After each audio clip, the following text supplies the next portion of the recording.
नमस्कार साथियों, आपके अपने यूट्यूब चैनल उत्कर्ष विद्या पर आप सभी का स्वागत है। आज हम लोग साइंस के वेरी इंपॉर्टेंट क्वेश्चन सुपर 30 को डिस्कस करने वाले हैं, जो आपके किसी भी एग्जाम जैसे कि एनटीपीसी, आरपीएफ, एलएपी टेक्नीशियन एवं अन्य वनडे एग्जाम के लिए इम्पोर्टेंट है। तो ये वीडियो आपके लिए काफ़ी महत्वपूर्ण होने वाला है। तो चलिए वीडियो को स्टार्ट करते हैं।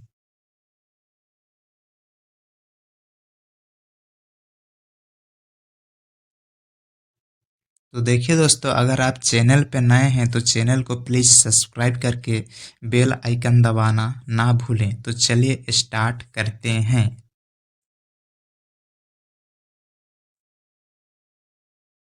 तो देखिए दोस्तों, हमारा फर्स्ट क्वेश्चन स्क्रीन पे आ चुका है, आप लोग शायद देख पा रहे होंगे। तो फर्स्ट क्वेश्चन हमारा बोल रहा है, ध्वनि की गति किस माध्यम में सबसे अधिक होती है? तो ध्वनि की गति सबसे अधिक किस माध्यम में होता है? ठोस में होता है या गैस में होता है या द्रव में होता है? तो किस में होता है या अनिर्वात में होता है? तो ध्वनि की जो गति होती है ना, तो सबसे अधिक होता है ठोस यानी कि सॉलिड में होता है। तो इसका राइट आंसर हो जाएगा ऑप्शन नंबर सी। अगर आपसे पूछे ध्वनि क्या है? ध्वनि एक यांत्रिक तरंग है। ध्वनि क्या है?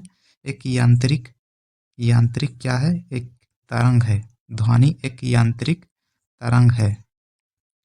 और ध्वनि को किससे मापा जाता है? ध्वनि को डेसिबल से मापा जाता है। ध्वनि को किससे मापा जाता है? डेसिबल से मापा जाता है। तो अगर पूछे आपसे कि ध्वनि की गति सबसे कम किसमें होता है, तो क्या हो जाएगा आंसर? सबसे कम जो होता है ना, वह होता है आपका गैस या वायु में होता है। तो बढ़ते हैं नेक्स्ट क्वेश्चन की ओर। तो देखिए दोस्तों, नेक्स्ट क्वेश्चन भी हमारा स्क्रीन पे आ चुका है। इसमें पूछा है कि लेंस का अपवर्तनांक किसके अनुपात में होता है? ऑप्शन नंबर ए, निर्वात में प्रकाश की गति बट्टा लेंस में प्रकाश की गति। ऑप्शन नंबर बी, लेंस में प्रकाश की गति बट्टा निर्वात में प्रकाश की गति। ऑप्शन नंबर सी, जल में प्रकाश की गति बट्टा लेंस में प्रकाश की गति। ऑप्शन नंबर डी है हमारा, वायु में प्रकाश की गति बट्टा लेंस में प्रकाश की गति। तो लेंस का जो अपवर्तनांक होता है वह लेंस में प्रकाश की गति बट्टा निर्वात में प्रकाश की गति। तो इसका राइट आंसर हो जाएगा ऑप्शन नंबर बी, लेंस में प्रकाश की गति बट्टा निर्वात में प्रकाश की गति। अगर आपसे पूछा जाए निर्वात में प्रकाश की चाल कितनी होती है, तो क्या हो जाएगा? 3 × 10⁸ मीटर पर सेकेंड होता है। देखिए हमारा क्वेश्चन आ चुका है, न्यूटन का तीसरा नियम क्या है? तो न्यूटन का तीसरा नियम को हम लोग एक्शन एंड रिएक्शन के नाम से भी जानते हैं। तो इसका राइट आंसर हो जाएगा ऑप्शन नंबर बी, प्रतिक्रिया के बराबर और विपरीत प्रतिक्रिया। नेक्स्ट क्वेश्चन हमारे स्क्रीन पर आ चुका है, पृथ्वी की सबसे बाहरी परत को क्या कहते हैं? तो पृथ्वी की सबसे बाहरी परत को क्या कहा जाता है? स्थल मंडल, वायुमंडल, भूपर्पट्टी या समतप मंडल। तो पृथ्वी की जो सबसे बाहरी परत होती है उसको कहा जाता है भूपर्पट्टी या क्रस्ट कहा जाता है। तो इसका राइट आंसर हो जाएगा ऑप्शन नंबर सी। अगर आपसे पूछे पृथ्वी की सबसे आंतरिक परत, अगर सबसे आंतरिक परत, तो उसको कहा जाता है भीतरी कोर। उसमें लोहा और निकेल प्रचुर मात्रा में पाई जाती है। अगर आपसे पूछा जाए कि इस समतप मंडल में क्या होता है? जितने भी वायुयान हैं ये समतप मंडल में ही चलाए जाते हैं। और इसमें जो स्थल मंडल है, इसमें जितने भी मौसमी घटनाएं घटती है ये स्थल मंडल में ही होती है। देखिए नेक्स्ट क्वेश्चन हमारे स्क्रीन पे आ चुका है, क्या बोल रहा है, निम्नलिखित में से मानव शरीर की सबसे बड़ी ग्रंथि कौन सी है? तो मानव शरीर की सबसे बड़ी ग्रंथि का क्या नाम है? क्या पाचन ग्रंथि, यकृत, आमाशय या अग्नाशय? तो मानव शरीर की सबसे बड़ी ग्रंथि को क्या कहा जाता है? लीवर। लीवर यानी कि यकृत। तो इसका राइट आंसर हो जाएगा ऑप्शन नंबर बी, जिसको बोला जाता है लीवर या यकृत। इसको लीवर के नाम से भी हम लोग जानते हैं। जो ये पाचन क्रिया में, ये क्या करता है? पाचन क्रिया में महत्वपूर्ण भूमिका निभाता है। अगर आपसे पूछा जाए ये मानव शरीर की सबसे छोटी ग्रंथि को कहा जाता है पीनियल काय। तो देखिए दोस्तों, नेक्स्ट क्वेश्चन हमारे स्क्रीन पे आ चुका है। कौन सी गैस जलने में सहायक होती है? यानी कि कौन सी गैस किसी भी चीज को जलाने में यानी कि आग जलाने में सहायक होती है? क्या कार्बन डाइऑक्साइड, क्या नाइट्रोजन, ऑक्सीजन, हाइड्रोजन? तो कौन सा गैस हमें आग जलाने में सहायता करती है? तो ऑक्सीजन जो है ना, वो किसी भी चीज को जलाने यानी कि आग जलाने में हमें क्या करता है? सहायता करता है। तो इसका राइट आंसर हो जाएगा option number C. Option number C इसका राइट आंसर हो जाएगा। आप अगर आपसे पूछे आग बुझाने में कौन सी गैस सहायक होती है, तो आग बुझाने में कौन सी गैस सहायक होती है? तो कार्बन डाइऑक्साइड। कार्बन डाइऑक्साइड जो गैस है वो आग बुझाने में हमें क्या करता है? सहायता करता है। तो देखिए दोस्तों, नेक्स्ट क्वेश्चन हमारे स्क्रीन पे आ चुका है। पानी का रासायनिक सूत्र क्या है? तो पानी का रासायनिक सूत्र क्या होता है? पानी हाइड्रोजन और ऑक्सीजन के मिश्रण से बनता है। तो इसका राइट आंसर हो जाएगा ऑप्शन नंबर बी, H2O, जिसमें हाइड्रोजन का 2 अनुपात और ऑक्सीजन का 1 अनुपात के मिश्रण से बनता है। नेक्स्ट क्वेश्चन है, मानव शरीर में लाल रक्त कणिकाओं का कार्य क्या है? मानव शरीर में आरबीसी का कार्य पूछा है। तो आरबीसी का काम क्या होता है हमारे शरीर में? तो ऑक्सीजन का परिवहन करना ही इसका मुख्य काम होता है। तो इसका राइट आंसर हो जाएगा ऑप्शन नंबर सी, ऑक्सीजन का परिवहन करना। अगर आपसे पूछा जाए तो आरबीसी का जीवन काल लगभग कितना होता है? अगर जीवन काल पूछा जाए ना, तो आरबीसी का जीवन काल लगभग 120 दिन का होता है।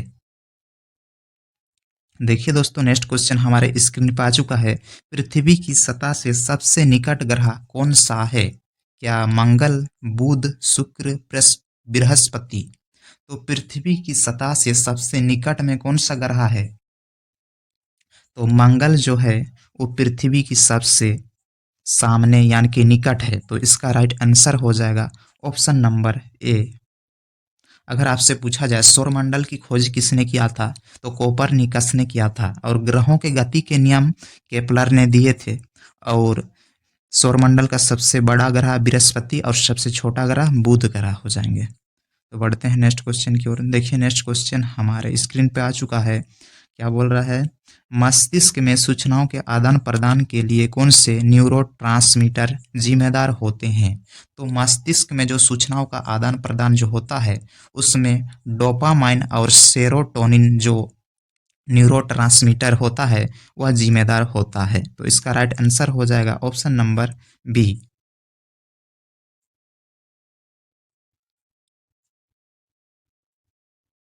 लाल रक्त कणिकाओं का निर्माण कहाँ होता है? तो लाल रक्त कणिकाओं का निर्माण कहाँ पर होता है हमारे शरीर में? तो अस्थि मज्जा में होता है लाल रक्त कणिकाओं का निर्माण। तो इसका राइट आंसर हो जाएगा ऑप्शन नंबर सी। अगर आपसे पूछा जाए लाल रक्त कणिकाओं का मृत्यु कहाँ पर होता है? मृत्यु मृत्यु अगर पूछा जाए तो क्या हो जाएगा आंसर? पीलीहा हो जाएगा, पीलीहा।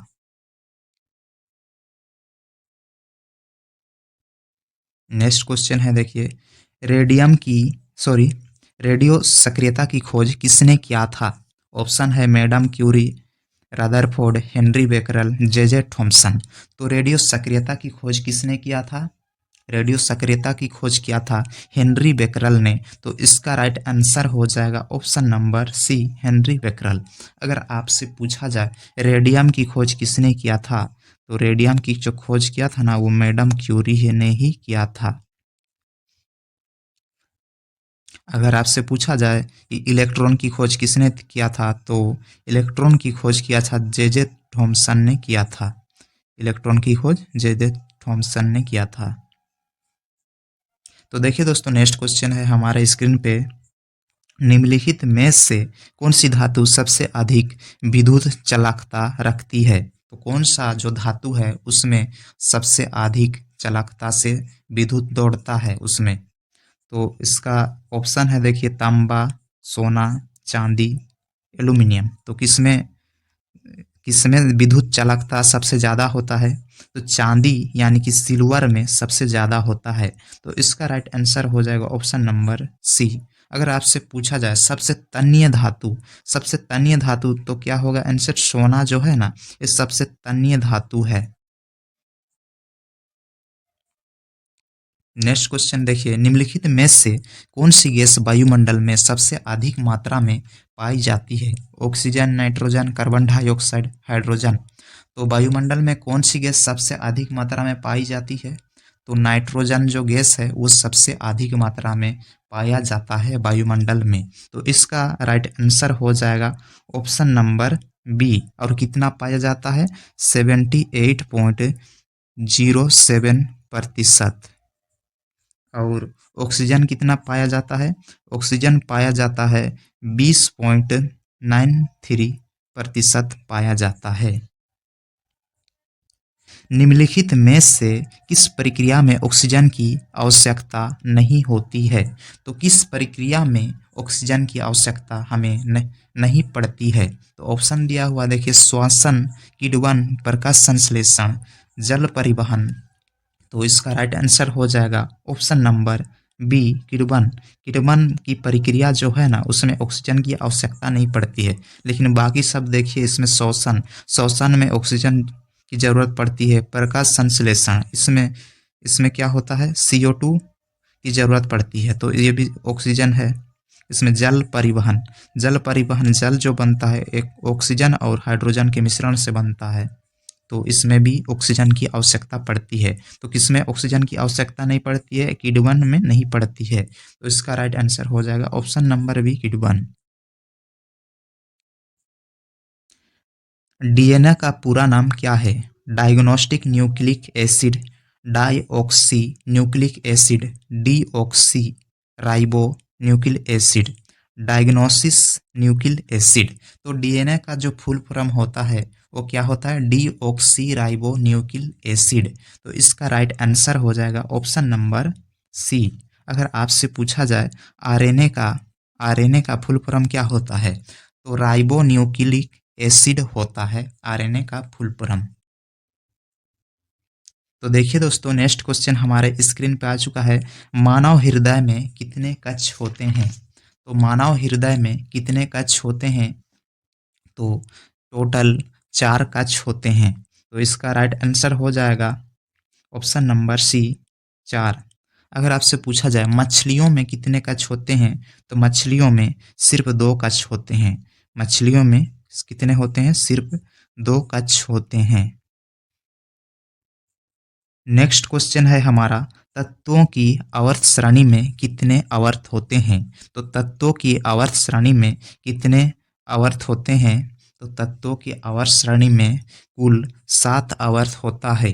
तो इसका राइट आंसर हो जाएगा 7 आवर्त। अगर आपसे पूछा जाए तत्वों की आवर्त श्रेणी में कितने वर्ग या समूह होता है? तो कितना हो जाएगा? वर्ग जो होता है वह होता है 18 होता है। अगर आपसे पूछा जाए आवर्त सारणी किसने दिया था? तो आवर्त सारणी देने वाला वैज्ञानिक का नाम है मेंडलीव। अगर आपसे पूछा जाए आधुनिक आवर्त सारणी के जनक, तो आधुनिक आवर्त सारणी के जनक बोले तो मोजले या मोसले हो जाएंगे। नेक्स्ट क्वेश्चन है, प्रकाश वर्ष किसकी माप है? प्रकाश वर्ष किसकी माप है? समय का, दूरी का, गति का, द्रव्यमान का। तो प्रकाश वर्ष से क्या मापा जाता है? तो दूरी मापा जाता है। तो इसका राइट आंसर हो जाएगा ऑप्शन नंबर बी, दूरी। नेक्स्ट क्वेश्चन है देखिए, अम्ल वर्षा किस कारण होती है? कार्बन डाइऑक्साइड के कारण, सल्फर डाइऑक्साइड और नाइट्रोजन ऑक्साइड के कारण, या हाइड्रोजन के कारण, या मीथेन के कारण। तो अम्ल वर्षा जो होता है ना, वह सल्फर डाइऑक्साइड और नाइट्रोजन ऑक्साइड के कारण ही होता है। तो इसका राइट आंसर हो जाएगा option number B, sulphur dioxide और नाइट्रोजन ऑक्साइड। तो देखिए दोस्तों, नेक्स्ट क्वेश्चन है हमारा स्क्रीन पे, किस प्रक्रिया से पौधे भोजन का निर्माण करते हैं? श्वसन प्रक्रिया, प्रकाश संश्लेषण प्रक्रिया, या नाइट्रोजनकरण प्रक्रिया, या जल परिवहन प्रक्रिया। तो पौधे अपना भोजन किस प्रक्रिया के माध्यम से बनाते हैं? तो प्रकाश संश्लेषण या फोटोसिंथेसिस प्रक्रिया के द्वारा अपना भोजन का निर्माण करते हैं। तो इसका राइट आंसर हो जाएगा ऑप्शन नंबर बी, प्रकाश संश्लेषण। नेक्स्ट क्वेश्चन हमारे स्क्रीन पे आ चुका है। कोशिका का पावर हाउस किसे कहा जाता है? कोशिका का पावर हाउस किसे कहा जाता है? तो कोशिका का पावर हाउस किसे कहा जाता है? माइटोकॉन्ड्रिया, राइबोसोम, लिसोसोम या नाभिक? तो कोशिका का जो पावर हाउस वो माइटोकॉन्ड्रिया को बोला जाता है। तो इसका राइट आंसर हो जाएगा ऑप्शन नंबर बी।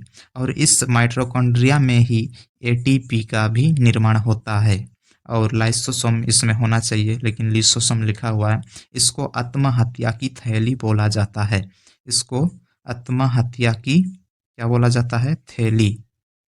इसको आत्महत्या की थैली बोला जाता है लाइसोसोम को। नेक्स्ट क्वेश्चन है विद्युत प्रतिरोध का मात्रक क्या है? तो विद्युत प्रतिरोध का मात्रक क्या है? तो विद्युत प्रतिरोध का मात्रक ओम, वाट, वोल्ट, एम्पियर। तो विद्युत प्रतिरोध का मात्रक होता है ओम होता है। तो इसका राइट आंसर हो जाएगा ऑप्शन नंबर ए, ओम हो जाएगा। अगर आपसे पूछा जाए यहाँ पर जो दिया हुआ एम्पियर, एम्पियर किसका मात्रक है? ये विद्युत धारा का मात्रक है। एम्पियर जो है विद्युत धारा का मात्रक है। तो बढ़ते हैं नेक्स्ट क्वेश्चन की ओर। तो देखिए दोस्तों, नेक्स्ट क्वेश्चन हमारे स्क्रीन पे आ चुका है और इसमें पूछा क्या गया है, मानव शरीर में हड्डियों की कुल संख्या कितनी होती है? तो मानव शरीर में हड्डियों की कुल संख्या होती है 200, 206, 208, 210। तो मानव शरीर में हड्डियों की कुल संख्या होती है 206। तो इसका राइट आंसर हो जाएगा ऑप्शन नंबर बी। अगर आपसे पूछा जाए सबसे बड़ी हड्डी का नाम है फीमर, जो कि जांग की हड्डी है। कहाँ की हड्डी है? जांग की हड्डी है। और सबसे छोटी हड्डी का नाम पूछे तो क्या हो जाएगा आंसर? स्टेपीज, स्टेपीज जो कि कान की हड्डी है।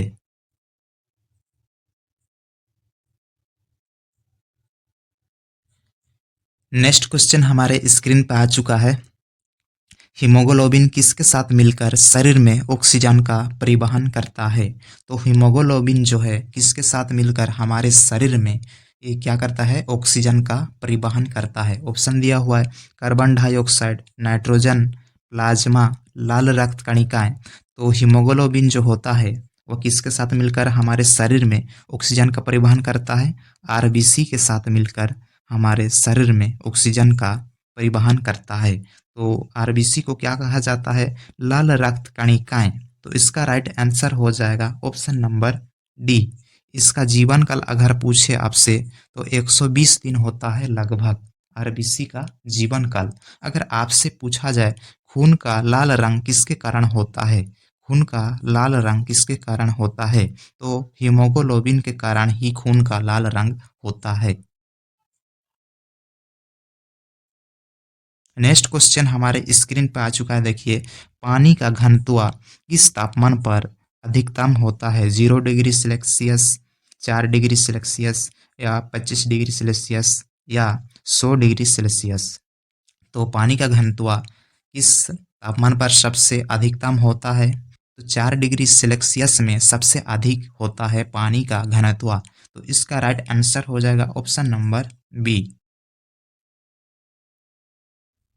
नेक्स्ट क्वेश्चन हमारे स्क्रीन पे आ चुका है। कौन सा विटामिन सूर्य की किरणों से प्राप्त होता है? Vitamin A, vitamin B, vitamin C, vitamin D? तो विटामिन डी जो है हमें सूर्य की किरणों से प्राप्त होती है, इसलिए हमें धूप में भी रहना हम लोगों को ज़रूरी है। तो विटामिन डी जो है हमें सूर्य की रोशनी से प्राप्त होता है। तो इसका राइट आंसर हो जाएगा ऑप्शन नंबर डी। अगर आपसे पूछा जाए विटामिन की खोज किसने किया था? विटामिन की खोज किसने किया था? तो किसने किया था खोज? पंक ने किया था।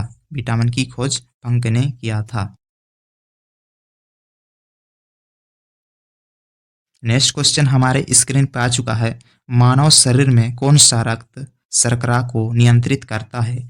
एड्रानाइलिन, इंसुलिन, थायरोक्सिन या प्रोजेस्टेरोन? तो मानव शरीर में कौन सा एक सा हार्मोन है जो रक्त शर्करा को नियंत्रित करता है, उस हार्मोन का नाम है इंसुलिन। तो इसका राइट आंसर हो जाएगा option number B. Next question हमारे स्क्रीन पे आ चुका है। कौन सा तत्व मानव शरीर में हड्डियों, दांतों के निर्माण में सहायक होता है? तो मानव शरीर में हड्डियों और दांतों के निर्माण में सहायक होता है, तो कौन सा तत्व सहायक होता है? सोडियम, कैल्शियम, पोटेशियम या मैग्नीशियम? तो कैल्शियम जो तत्व है वह हमारे हड्डी और दांतों के लिए काफ़ी अच्छा है। तो ये कैल्शियम धातु ही हमारे हड्डियों और दांतों को मजबूत करता है। तो इसका राइट आंसर हो जाएगा ऑप्शन नंबर बी, कैल्शियम धातु। हमारे इस वीडियो का नेक्स्ट एंड लास्ट क्वेश्चन है, कौन सा ग्रह अपनी धुरी पर उल्टा घूमता है? तो कौन सा ग्रह अपनी धुरी पर उल्टा घूमता है? तो ऑप्शन है मंगल, शुक्र, बृहस्पति, शनि।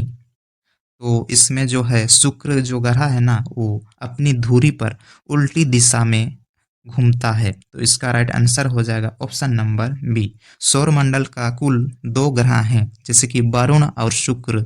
वरुण भी उल्टी दिशा में क्या करता है? अपनी धुरी पर घूमता है।